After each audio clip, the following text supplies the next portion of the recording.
மேகதாது பிரச்சனையை விட மோசமான பிரச்சனை தமிழ்நாடு அமைச்சரவையில் நடந்துகிட்டு இருக்க கூத்துக்கள்.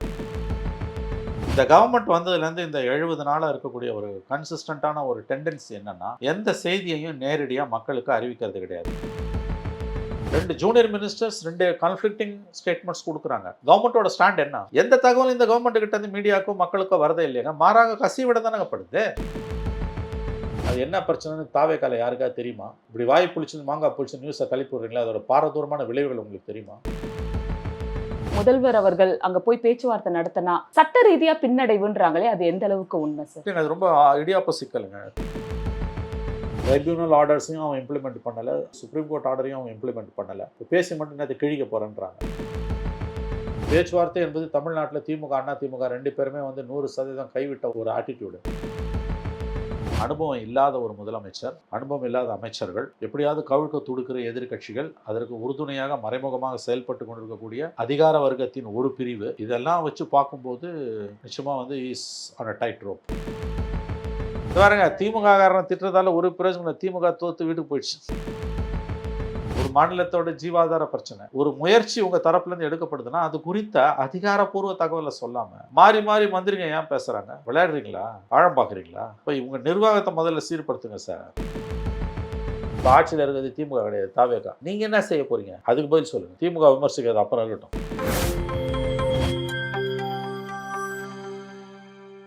நியூஸ்பிக்ஸ் இந்தியா நேயர்களுக்கு வணக்கம். இன்றைய நேர்காணலில் நம்மோடு இணைந்திருக்கிறார் மூத்த பத்திரிகையாளர் திரு மணி அவர்கள். சார் வணக்கம். சார், குறுவை பாசனத்துக்கு தண்ணீர் திறந்து விடப்படலை, கர்நாடகால இருந்து நமக்கு தண்ணீர் வரலை. இதுல மேகதாது அணை விவகாரம் சூடு பிடிக்க ஆரம்பிச்சிருக்கு. தமிழக அரசு கர்நாடக முதலமைச்சரிடம் பேச்சுவார்த்தை நடத்தணும்னு ஒரு லெட்டர் அனுப்பினதா சொல்றாங்க. அதுக்கு அவங்க பதில் லெட்டர் கொடுத்து வரலாம்னு சொன்னதாகவும், ஆகஸ்ட் முதல் வாரத்துல சந்திப்பு இருக்கலாம்னு அமைச்சரவைகளை இருக்கக்கூடிய அமைச்சர்களே பல விதமா கேள்விகளை நமக்கு பதில் சொல்லிட்டு இருந்தாங்க. ஆனா இப்போ எதுவுமே ஒரு தெளிவில்லாத நிலை தான் எல்லா இடத்துலயும் இருக்கு. முதல்வர் கர்நாடகா போக போறாரா இல்லையா, என்ன நடந்தது, யாரை கேட்டாலும் தெளிவு இல்லை. இதை எப்படி புரிஞ்சுக்கிறது சார்? மேகதாது பிரச்சனையை விட மோசமான பிரச்சனை தமிழ்நாடு அமைச்சரவையில் நடந்துகிட்டு இருக்க கூத்துக்கள். கேலி கூத்து நடந்துகிட்டு இருக்கு.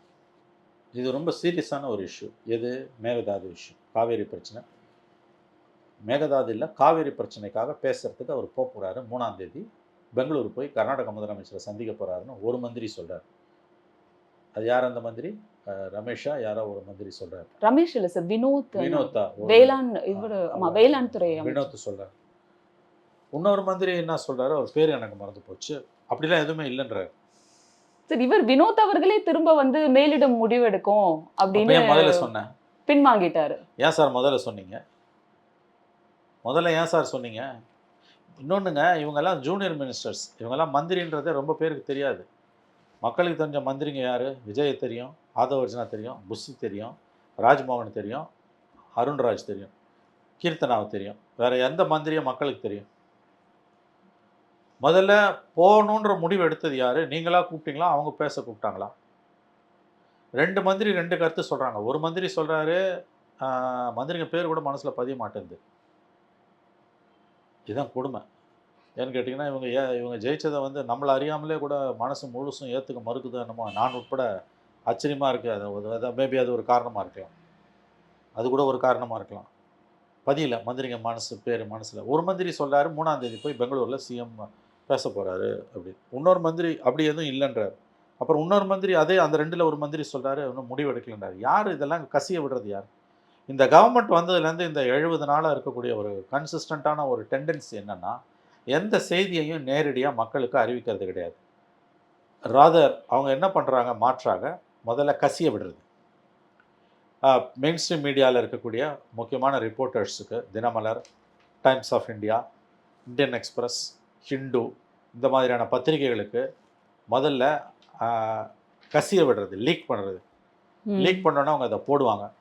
போட்டோன்னா அது என்ன ரியாக்ஷன் வருதுன்னு பார்க்குறது, அது ஆழம் பார்க்குறது. ஒரு மீடியாவில் போட்டோன்னா 2 நாள் 3 நாள் பொறுத்து இன்னொரு மீடியா அதை பிக்கப் பண்ணுவோம். அப்புறம் 4 நாள் பொறுத்து இன்னொரு மீடியா அதை பிக்கப் பண்ணுவோம். ஏன்னு கேட்டிங்கன்னா, இந்த மெயின் ஸ்ட்ரீம் மீடியா அவங்கள தனியாக கூப்பிட்டு மந்திரியோ அதிகாரியோ சொன்னால் தான் போடுவாங்களே தவிர, ஒரு காம்படிட்டர் போட்டால் இவன் போட மாட்டான். அப்படி போட்டோன்னா ஒரு வாரத்தில் இது ஒரு ஷேப்புக்கு வந்துடும். ஒரு 3-4 மீடியா பெரிய டாப் மீடியா ஹவுசஸில். அதுக்கு பிறகு அந்த ரியாக்ஷனை பார்த்துட்டு ஓகே வில் ப்ரொசீடுனா ப்ரொசீட் பண்ணுவாங்க, இல்லைன்னா ட்ராப்டு. அப்படி எதுவுமே இல்லை, அது மீடியா கிளப்பி விட்ட ரூமர்ன்றாங்க, பழைய தூக்கி மீடியா மேலே போட்டுருவாங்க. இப்படி தான் கரூருக்கு அவர் போனது வந்தது. கரூருக்கு அவர் போகிறாருன்றது முதல்ல கசிய விட்டாங்க. அதுக்கு பிறகு பார்த்தீங்கன்னா இப்போ அதுக்கு பிறகு வந்து ஒன்று இந்த கரூருக்கு போன சம்பவம், அதுக்கு பிறகு வந்து இந்த தலைமைச் செயலகத்தை மாற்றுறாங்கன்றது. 10வது மாடி வசந்த இடத்துல இருந்தால் தான் அவரால் சிஎம் ஆக முடியும், இப்போ இருக்கிற இடம் வாஸ்துப்படி சரியில்லைன்றது. முதல்ல தினமலரில் போட்டான் சின்னதாக, அப்புறம் டைம்ஸ் ஆஃப் இந்தியா போட்டான், அப்புறம் ஹிண்டு போட்டான், முடிஞ்சு போச்சு. இப்போ வேலைகள் இப்போ வேலைகள் நடந்து நடக்குது. சொல்றாங்க. இதை முறையாக நேர்மையாக சொல்லிட்டு போனால 2. 3வது தெரிஞ்சு 3 நான் சொல்கிறது முக்கியமான இஷ்யூஸ். காவிரி பிரச்சனை பற்றி பேச முதலமைச்சர் எவ்வளோ பெரிய நியூஸ் அது. அது என்ன பிரச்சனைன்னு தாவேக்கால யாருக்காவது தெரியுமா? இப்படி வாய் புளிச்சு மாங்காய் புளிச்சு நியூஸை கழிப்பு விடுறீங்களா, அதோட பாரதூரமான விளைவுகள் உங்களுக்கு தெரியுமா? பேச்சுவார்த்தை என்பது தமிழ்நாட்டில் திமுக அண்ணா திமுக 2 பேருமே வந்து 100% கைவிட்ட ஒரு ஆட்டிடியூடு.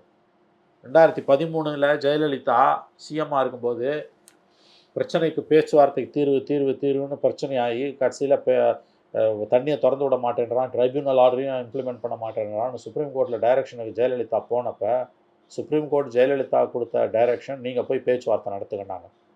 வேறு வழியே இல்லாமல் மனசை கல்லாக்கிக்கிட்டு ஜெயலலிதா போய் பேச்சுவார்த்தைக்கு போனாங்க. எதனால்னா சுப்ரீம் கோர்ட் சொன்ன ஒரே காரணத்தால்.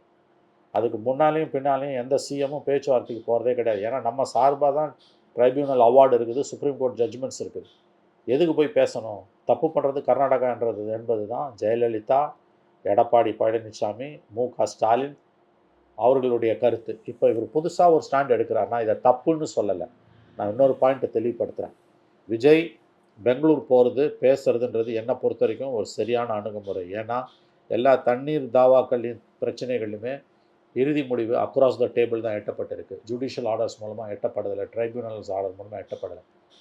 அப்படி ஒரு முயற்சி அவர் மேற்கொள்கிறாருன்னா தப்பு கிடையாது. ஏன்னா கிவ் பீஸ் அ சான்ஸ். நான் ஆல்வேஸ் மகாபாரதத்தில் கூட சண்டை உறுதின்றது எல்லாருக்கும் தெரியும். ஆனால் சண்டைக்கு முன்னாடி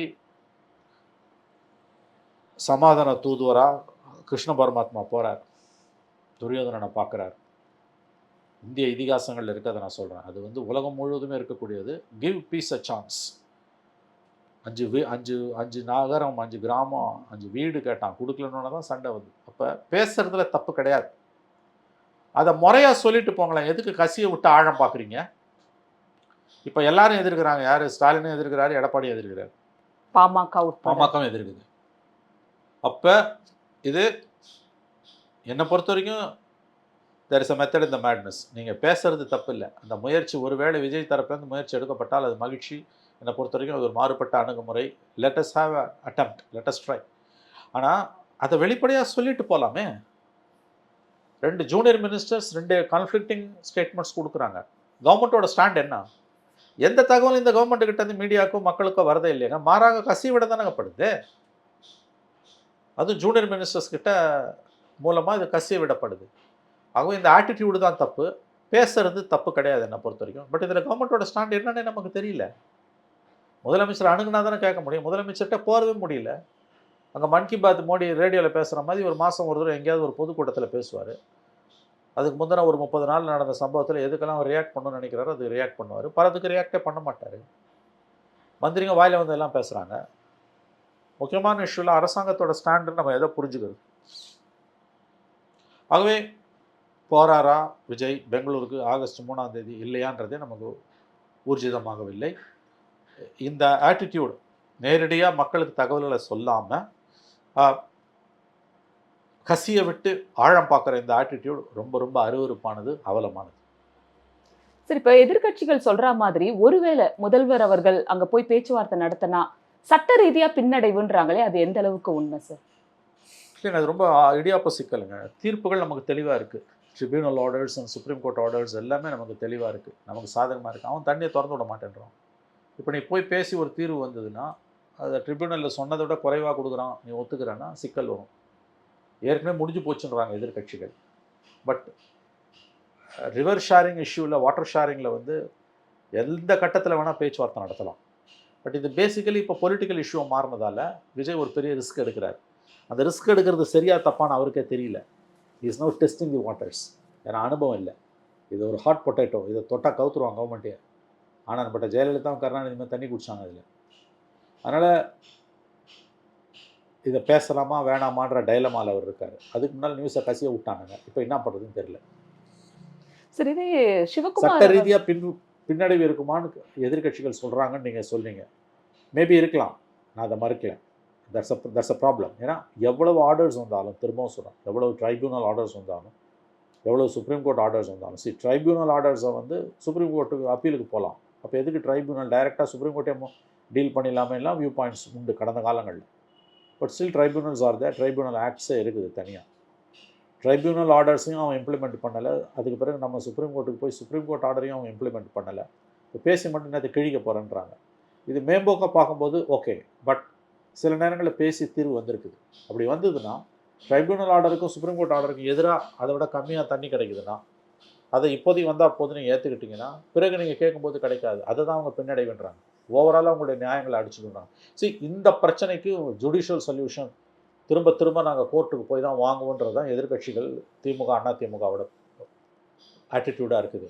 புதுசாக இவர் என்ன விரும்புகிறாருன்னு நான் புரிந்து கொள்கிறேன். What I understand, my understanding of the issue is, இவர் வந்து ஒரு புதிய பாணியை கடைப்பிடிக்கணும். கோர்ட்டுக்கெலாம் போய் பிரயோஜனம் இல்லை, அவன் இம்ப்ளிமெண்ட் பண்ண மாட்டேன்றான். So why can't we try டாக்ஸ்ன்றார். I think it's a very good move. But அதில் கிளாரிட்டி ஜோசப் விஜய்க்கு இல்லை. பொலிட்டிக்கல் கம்பல்ஷனும் அவரை தடுக்குது. பயம் வருது, எதிர்க்கட்சிகளை கவுத்துருவாங்களோ இந்த விஷயத்தில், திமுக அதிமுக சேர்ந்து. ஹாட் பொட்டேட்டோ இந்த issue. I think the government is clueless. என்ன பண்ணுறதுன்னு தெரியாமல் திக்குமுக்காடிட்டு இருக்காங்க. அனுபவம் இல்லாத ஒரு முதலமைச்சர், அனுபவம் இல்லாத அமைச்சர்கள், எப்படியாவது கவிழ்க்க துடுக்கிற எதிர்க்கட்சிகள், அதற்கு உறுதுணையாக மறைமுகமாக செயல்பட்டு கொண்டிருக்கக்கூடிய அதிகார வர்க்கத்தின் ஒரு பிரிவு, இதெல்லாம் வச்சு பார்க்கும்போது நிச்சயமாக வந்து is on a tight rope. Sir, இதுல ஒரு விஷயம், சிவகுமார் அவர்கள் பதவியேற்ற கொஞ்ச நாட்களிலேயே இந்த மேகதாது பத்தி கேள்வி கேட்கும் பொழுது ஜோசப் விஜய் அவர்கள்லாம் ஒன்றும் பெரிய விஷயம் இல்லைன்ட்டு அவரை எள்ளி நகையாண்டதை நம்ம பார்த்தோம். அவரை ஈஸியாக ஹேண்டில் பண்ணிடலாங்கிற மாதிரிலாம் அவர் பேசினார். அதுக்கு எதிர்வினை கூட தாவேகால இருந்து யாரும் பலமா ஆற்றின மாதிரி தெரியல. டிகே சிவகுமார் அப்ப இந்த பேச்சுவார்த்தை மாத்திரம் அவங்க எப்படி நம்புறாங்க? இல்லைங்க, DK Shivakumar chief minister of Karnataka. அவர் நான் ஈஸியாக டீல் பண்ணுவேன் விஜயை, ஆனந்தப்பட்ட கலைஞர், ஜெயலலிதா, ஸ்டாலினே நாங்கள் டீல் பண்ணோம். இதேமா ஜுஜுபின்ற ஆட்டிடியூடில் அவர் பேசியிருக்கார். இவங்க எப்படி எதிர்வினை ஆட்டுருவாங்க? எதிர்க்கு தான் இவங்க எதிர்வினை ஆட்டுறாங்க. கேட்டால் நாங்கள் வந்து பேச்சில் நம்பிக்கை இல்லை, செயலில் தான் நம்பிக்கை, டாக் லெஸ் ஒர்க் மோர்னு கதை அழைப்பாங்க. இது பெரிய பிரச்சனைங்க. இந்த பிரச்சனையில் வந்து இவரால் இல்ல, அப்படிப்பட்ட ஆட்டிடியூட் இருக்கிற ஒருத்தர் கிட்ட இவர் பேச்சுவார்த்தைக்குன்னு அப்படி பார்க்க கூடாதுங்க. பேசுறதுன்னா பேசிதான் ஆகணும். அக்ராஸ் த டேபிள் பேசிதான் ஆகணும். நீ பெரியவன் நான் சின்னவன்லாம் அந்த மாதிரிலாம் பார்த்துட்டு இருந்த எவ்வளோ பெரிய யானைக்கும் அடி சறுக்கும், வல்லவனுக்கும் வழுக்கு பாறை உண்டு. அப்படிலாம் அவர் பெரியவர் இவர் சின்னவரெல்லாம் எதுவும் நீங்கள் அப்படி பார்க்க தேவையில்லை. இல்ல, அப்படி பார்க்கல சார். இவரை வந்து குறைச்சு மதிப்பிட்டு அவர் பேசிட்டாரு. அதைத்தான் நான் சொல்லுகிறேன். அவர் வந்து விஜய் வந்து ஒரு ஜுஜுபி சின்ன பையன் குழந்தை, நாங்கள் ஆனந்தப்பட்ட ஜெயலலிதா, கருணாநிதி, ஸ்டாலினே நாங்கள் எடப்பாடியை பார்த்தோம் அப்படின்னு அவர் அந்த துணியில் தான் அவர் பேசுகிறார். ஆனால் அதுக்கு ஒரு பதில் சொல்லலைன்னு நீங்கள் சொல்கிறீங்க. பதில் எனக்கு தெரிஞ்சு அதை கடந்து போகலாம். பதில் சொல்ல வேண்டிய அவசியமும் இல்லை. அவர் பதில் சொல்லவும் முடியாது, சொல்லவும் தெரியாது அவங்களுக்கு. ஏன்னா பல பிரச்சனைகள் என்ன நடக்குதுன்னே அவருக்கு இல்லை அவங்க கட்சிக்கோ தெரியுதான்னு நமக்கு தெரியல. இல்லாட்டி இப்படி ஹேண்டில் பண்ணுவாங்க. 3ஆம் தேதி நீங்கள் போய் சிஎம் கர்நாடகா சிஎம்மோட பேச போகிறீங்கன்றது பெரிய நியூஸ். அதை முறையாக அனௌன்ஸ் பண்ணிட்டு போங்க. அது எது கசிய விட்றீங்க? இப்போ இன்ன வரைக்கும் அதில் கிளாரிட்டி இல்லை. எதுக்கு தெரியுமா? தேர் டெஸ்டிங் த வாட்டர்ஸ். எப்படி இப்போ பீப்புள் ஒப்பீனியன் எப்படி இருக்குது? ஏன்னா இந்த பக்கம் எடப்பாடியும் ஸ்டாலினும் வந்து மல்லு கட்டுறாங்க, போகக்கூடாதுன்றாங்க. இப்போ நம்ம எதுக்கு பொல்லாப்பு? அப்படியே விட்டுரு, அப்படி கூட விடலாம். இல்லை போய் ட்ரை பண்ணி தான் பார்ப்போம், கத்திரி போட்டுன்னு கூட போகலாம். எதை வேணால் அவர் செய்யலாம். பிரச்சனை what is the governments official stand? அந்த கிளாரிட்டி இல்லை. அதை தான் நம்ம பேசுகிறோம். பேசுறதுன்றது என்னை பொறுத்த வரைக்கும் தப்பு கிடையாது. If you wants to talk, let him talk. அது எடப்பாடியோ ஸ்டாலினோ என்ன வேணால் கத்திட்டு போட்டவங்க. I want to give peace a chance. பார்க்கலாம். ஏன்னா இங்கே தண்ணி கோர்ட்டுக்கு போய் கண்டிப்பாக கிடைக்காது. அப்போ பேசியாவது கொஞ்சம் கிடைக்குமான்றது ஒரு முயற்சி. என்னை பொறுத்த வரைக்கும் அது நல்ல முயற்சி. பட் அதில் அவருக்கு விஜய்க்கு கிளாரிட்டி இல்லை. இந்த அரசிடம் நேர்மையும் இல்லை. சார், நீங்களும் பல பேட்டிகளில் காவேரி குடும்பம் பற்றியெல்லாம் பேசியிருக்கீங்க. அது வந்து எவ்வளவு நல்ல விஷயம், ஆனால் அதுவுமே கைவிடப்பட்டது. அந்த மாதிரி இது ஒரு முயற்சியாகவும் இருக்கலான்ற ஒரு நம்பிக்கை. கண்டிப்பாக காவேரி குடும்பம் மாதிரி இது ஒரு முக்கியமான ஒரு பேசுறதுன்றது எந்த கட்டத்திலையுமே நிறுத்தக்கூடாதுங்க. சண்டை உக்ரமாக இருக்கும்போது கூட எதிரி நாடுகளோடு பேசிட்டு, இப்போ ஈரான் யூஎஸ் சண்டை உக்ரத்தில் இருக்குது. இப்போ 2 நாளாக நிறுத்தியிருக்காங்க. பார்த்தீங்கன்னா அப்போ கூட பேசிக்கிட்டே தான் இருப்பாங்க. அந்த பேச்சுவார்த்தைன்றது வந்து ராஜதந்திர உறவுகள் டிப்ளமசியில் வந்து நாடுகளுக்கு இடையிலையும் நாட்டுக்கு உள்ளேயுமே பேசுறதுக்கு மட்டும் என்றைக்குமே தடை இருக்கக்கூடாது. That you should always open up your சேனல்வாங்க. டிப்ளமேட்டிக் சேனல்ஸ் வந்து ட்ராக் டு டிப்ளமசின்னு அது இருந்துக்கிட்டே தான் இருக்கும் எப்பவுமே. ஆகவே பேசுகிறத வந்து யாருமே குறை சொல்ல முடியாது. காவேரி குடும்ப மாதிரியான முயற்சிகள்லாம் இனிமேல் அறவே சாத்தியமற்றது. ஏன்னா 2 தரப்புலையுமே அதுக்கான டேக்கர்ஸ் கிடையாது. ஸ்டேட்ஸ் 2 கவர்மெண்ட்டுமே வந்து மக்களை வந்து முட்டாளாக்கணும் தான் முயற்சி பண்ணுறாங்க இதை வச்சு. அதனால் 2 மாநில விவசாயிகளும் காவேரி குடும்ப முயற்சி என்பது சுருக்கமாக சொன்னால் 2 மாநில விவசாயிகளும் கலந்து பேசி பிரச்சனைக்கு தீர்வு காணும். அதுதான் உண்மையான ஒரு தீர்வாக இருக்க முடியும். அற்புதமான ஒரு அட்டம்ப்ட் அது. Unfortunately it failed. 2 மாநிலம் ஏன்னா கர்நாடகாலேயும் மிகப்பெரிய அளவில் இன்றைக்கி வந்து வறட்சி தாண்டவம் ஆடுது. அதை புரிஞ்சுக்கணும் நம்ம. நம்முடைய சகோதரர்கள் தான் அவர்களும். அதில் ஒரே டைப் ஆஃப் ஆர்குமெண்ட்டு நெரேட்டிவ் ரொம்ப தப்பானது. கர்நாடகாவில் இருக்கக்கூடிய விவசாயிகளோட நிலைமையும் நம்ம நிலைமை விவசாயிகளுக்கு இணையான அளவுக்கு தான் அங்கே மோசமான ஒரு நிலைமை இருக்குது. அதுதான் சிக்கல். இப்போ 2 மாநில விவசாயிகளும் பேசுவது என்பதும் உன்னதமானதாக இருக்கும். துரதிருஷ்டவசமாக 2 மாநில ஆட்சியாளர்களும் அரசியல்வாதிகளும் அது விரும்பலை. ஏன்னா 2 மாநில அரசியல்வாதிகளும் இதை வச்சு தான் பொழப்பு நடத்துகிறாங்க. அந்த பொழப்பில் மண்ணெல்லி போட்டுருவாங்கன்னு அதை அவங்க விரும்பலை. ஆகவே அந்த மாதிரியான ஒரு அவுட் ஆஃப் பாக்ஸ் சொல்யூஷனுக்கு வாய்ப்பு குறைவு. பேசுறதுன்றது என்னை பொறுத்த வரைக்கும் தப்பு கிடையாது. It should continue. But all stakeholders must agree. எல்லாரும் இறங்கி வரணும். இல்லைன்னா ஒன்றும் பண்ண முடியாது. சார், நேற்றைய தினம் மாதவ் அர்ஜுனா அவர்கள் கொடுத்த அறிக்கையில திமுக ஆட்சி காலத்துல நடந்த குளறுபடிகளால தான் இன்னைக்கு வரைக்கும் காவேரி பிரச்சனை வந்து தொடர்ந்துட்டு இருக்கு அப்படின்னு ஒரு ஸ்டேட்மெண்ட்டை கொடுக்குறாரு. இது நீங்க எப்படி பாக்குறீங்க சார்? அந்த யூஸ்வலான டைலாக் மாற்றி மாற்றி அடிச்சுக்கிறாங்க. அந்த ஸ்டேட்மெண்ட்ல கூட அவர் எதுவுமே தெளிவா சொல்லல. முதல்வர் திமுக காரனை திட்டுறதால ஒரு பிரயோஜனம். திமுக தோத்து வீட்டுக்கு போயிடுச்சு. சிஎம் ஸ்டாலினே தோத்துட்டு வீட்டுக்கு போயிட்டார். அவங்கள திமுகவை திட்டுறதால உங்களுக்கு ஒரு லாபமும் கிடையாது. எத்தனை நாளைக்கு திமுக திட்டுவார்? இப்போ ஓட்டு போட்டு ஜெயிக்க வச்சது மக்கள் உங்களை. உங்கள் முதலமைச்சர் என்ன பண்ண போகிறாரு? 3ஆம் தேதி போகிறாரா இல்லையா? அதுக்கு பதில் சொல்லுங்கள் சார். உங்கள் மந்திரி ஒரு மந்திரி போகிறாரா, இன்னொரு மந்திரி போகலன்ற என்ன விளையாடுறீங்களா? இது என்ன உங்கள் சின்ன பசங்க விளையாட்டா? ஜனநாயகன் படம் 30ஆம் தேதி ரிலீஸ் ஆகுது, நான் 8ஆம் தேதி ரிலீஸ் ஆகுதுன்ற கதை அழகிற விஷயமா இது? ஒரு மாநிலத்தோட ஜீவாதார பிரச்சனை. அதில் பேச்சுவார்த்தையே கூடாதுன்னு இங்கே இருக்கக்கூடிய பல கட்சிகள், பிரதான கட்சிகள் வலியுறுத்தும் பொழுது நான் பேசுகிறதுக்கு போகிறேன்னு உங்கள் முதலமைச்சர் சொல்கிறாருன்னா அது முக்கியமான டெவலப்மெண்ட். என்னை பொறுத்த வரைக்கும் அது வரவேற்கத்தக்கது. பெரும்பாலானவங்க அதை ஏற்றுக்கல. பட் ஸ்டில் பலர் ஏற்றுக்கல. இஷ்யூ வந்து ஏற்றுக்கிறாங்களா ஏற்றுக்கலன்றது கிடையாது. ஒரு முயற்சி உங்கள் தரப்புலேருந்து எடுக்கப்படுதுன்னா அது குறித்த அதிகாரப்பூர்வ தகவலை சொல்லாமல் மாறி மாறி மந்திரிங்க ஏன் பேசுகிறாங்க? விளையாடுறீங்களா? ஆழம் பார்க்குறீங்களா? இப்போ இவங்க நிர்வாகத்தை முதல்ல சீர்படுத்துங்க சார். அதுக்கு பிறகு வந்து நீங்கள் வந்து மற்ற கதையெல்லாம் அடக்கலாம். திமுககாரன் தப்பு பண்ணிட்டான், திமுக தான் அந்த கதை முடிஞ்சு போச்சு. திமுககாரன் தான் வீட்டுக்கு போட்டானே. இப்போ இருக்குது, பதில் சொல்லுங்கள். இந்த திமுகவை திட்டுறதால எந்த பிரயோஜனமும் உங்களுக்கு கிடையாது. நீங்கள் இப்போ டெலிவரி பண்ணணும். அதுக்கு உங்களால் முடியலன்னா நிச்சயமாக நீங்கள் பெரிய சிக்கலில் தான் போய் மாட்டுவீங்க. உங்களுக்கு கிளாரிட்டியே இல்லையே. திமுககாரன் தான் பண்ணான்றது ரொம்ப ஈஸியான பதில். அது யார் வேணால் சொல்லிட்டு போகலாம். காவேரி கச்சத்தீவை கருணாநிதி தாரா வாத்தாருன்னு ஜெயலலிதா பேசுவாங்க. நான் வந்தால் கச்சத்தீவை மீட்டுடுவேன்னு. இந்த 50 வருஷமாக அதை கேட்டு கேட்டு புளிச்சு போச்சு. நமக்கு காதெல்லாம் வந்து ஜவ்வு அருந்து போச்சு. திமுககாரன் தப்பு பண்ணான்றதெல்லாம் வந்து இப்போ பேசி பிரயோஜனம் கிடையாது. இப்போ ஆட்சியில் இருக்கிறது திமுக கிடையாது, தாவேகா. நீங்கள் என்ன செய்ய போகிறீங்க? அதுக்கு பதில் சொல்லுங்கள். திமுக விமர்சிக்கிறது அப்புறம் இருக்கட்டும். சார், காங்கிரஸ் கட்சி மாநிலத்தில் ஆட்சியில பங்கு, அதிகாரத்துல பங்குன்னு எல்லாம் பேசினார் மாணிக்கம் தாக்கூர். அரசியல் நிலைப்பாடு எல்லாம் நிறைய பேசினவர். இப்போ இந்த மாதிரி சமயத்துல நீட் போராட்டமாகட்டும், இல்லை மேகதாது அணை, காவிரி பிரச்சனை இருக்கும் பொழுது மாவட்ட செயலாளர்களுக்கு ஒரு பயிற்சி வகுப்புன்னு அதுல பிஸியா இருக்காங்களே தவிர மாநிலம் சார்ந்து அவங்க ஒரு ஸ்டோனாவது எடுத்து வச்சாங்களான்னா எதுவுமே இல்லையே சார். இப்போதான் ஆட்சிக்கு வந்திருக்காங்க. இனிமேல் தான் ஸ்டோனு, இது சாண்டு, மம்முட்டி எல்லாத்தையும் எடுத்து வைக்கணும். இப்போ என்னத்தை வந்திருக்காங்க, பார்ட் ஆஃப் த கவர்மெண்ட் வேறு. உங்களுக்கு வந்து அவங்க என்னத்தை பெருசாக அந்த பட் அங்க காங்கிரஸ் கவர்மெண்ட் இருக்கும் பொழுது பண்ண முடியாதுங்க. அது காங்கிரஸ் பிஜேபி யார் ஆட்சியில் இருந்தாலும் கர்நாடகாவில் ஒரு ஸ்டாண்டு, தமிழ்நாட்டில் ஒரு ஸ்டாண்டு தான் எடுப்பாங்க. அதான் உங்களுக்கு கவர்மெண்ட் அங்கே இருக்குது, இழக்க விரும்ப மாட்டாங்க. இங்கே தமிழ்நாட்டு விரோதமாக தான் அங்கே இருக்கக்கூடிய எல்லா கட்சிகளும் இருக்கும். இதில் எந்த விதமான மாற்று கருத்துக்கும் வேணாம். உங்களுக்கு பேலன்ஸ்டாக எவனும் யோசிக்கவே மாட்டான். ஏன்னா பொலிட்டிக்கல் பவர் சம்மந்தப்பட்டது. 2 வருஷத்தில் அங்கே எலெக்ஷனு. சரி, அப்போ அந்த மாநிலம் சார்ந்து அவங்க தீவிரமா இருப்பாங்கன்னா இந்த மாநிலம் சார்ந்து மாணிக்கம் தாக்கூர் அவர்கள், காங்கிரஸ்காரர்கள் தீவிரமா ஏதாவது பண்ணணும்ல சார்? அட்லீஸ்ட் ஒரு போராட்டம், ஒரு அறிக்கை பண்ண மாட்டாங்க. இவ்வளோதான் ஸ்ட்ரென்த்தே அவங்களுக்கு. காங்கிரஸால் அதுக்கு மேலே ஒன்றும் பண்ண முடியாது. அது வந்து உங்களுக்கு வந்து ரிட்டையர்டு மேன்ஸ் பேரடைஸ் மாதிரி ஒரு காலத்தில் இருந்தது. இப்போ கொஞ்சம் ராகுல் வந்தோடனே ஒரு உத்வேகம் வந்திருக்குது. பட் பெரிய அளவில் அவங்களால ஒன்றும் எந்த பிரச்சனையிலையும் தமிழ்நாட்டில் கதிகாலங்க வைக்கிற அளவுக்கு ஒன்றுமே பண்ண முடியாது. அதுவும் காவேரி பிரச்சனைன்னும் போது வந்து கர்நாடகாவில் இந்த நேரம் காங்கிரஸ் கவர்மெண்ட்டுன்னும் போது அவங்க their sympathies are always with the Karnataka தான். ஏன்னா பவர் இருக்காங்க. நன்றி சார். வணக்கம். வணக்கம். வணக்கம்.